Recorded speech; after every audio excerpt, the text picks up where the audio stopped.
June 6, 1944, D-Day. The moment that changed the course of World War II.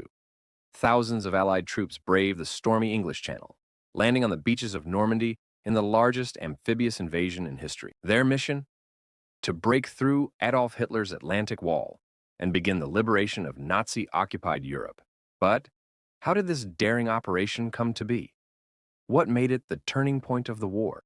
This is the story of D-Day, an operation that tested the courage, strategy, and determination of the Allied forces. By 1944, Nazi Germany's grip on Europe was absolute. From France to Poland, Hitler's war machine dominated the continent, but the Allies had a plan, one that would strike at the heart of Hitler's empire and turn the tide of war. The plan was simple in theory, but daring in execution. A massive invasion across the English Channel, landing on the beaches of Normandy, France. A deception campaign to convince Hitler that the real attack would be elsewhere. A combined force of American, British, and Canadian troops storming Nazi-occupied territory.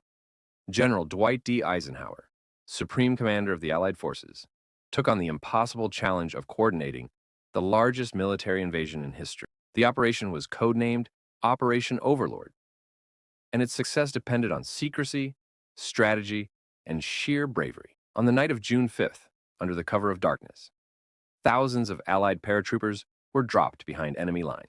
Their mission? To sabotage German defenses, to secure key roads and bridges, to confuse the enemy before the main invasion. Despite fierce resistance, these airborne units played a crucial role. Meanwhile, in the English Channel, thousands of ships carrying men, tanks, and supplies prepared to launch the assault at dawn. Eisenhower, knowing the risks, had prepared two speeches, one for victory and one in case of failure. But there was no turning back now. As the sun rose on June 6th, the first wave of Allied troops stormed the beaches of Normandy. The coastline was divided into 5 sectors. To Utah Beach. The Americans landed here, facing light resistance. Omaha Beach. A nightmare.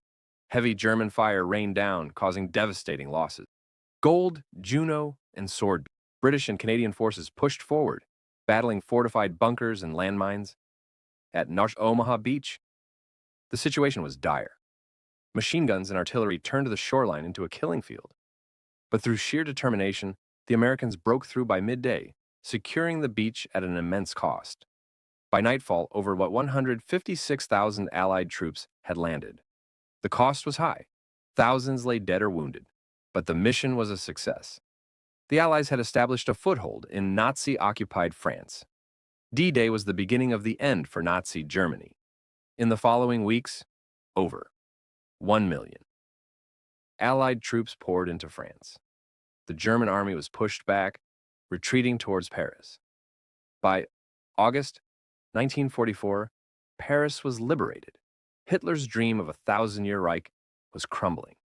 The tide of war had turned in favor of the Allies, leading to their final push into Germany in 1945. Today, the beaches of Normandy stand as a solemn reminder of the bravery and sacrifice of those who fought on D-Day. Their courage reshaped history and ensured freedom for future generations. This was D-Day, the turning point of World War II. If you found this video insightful, like, subscribe,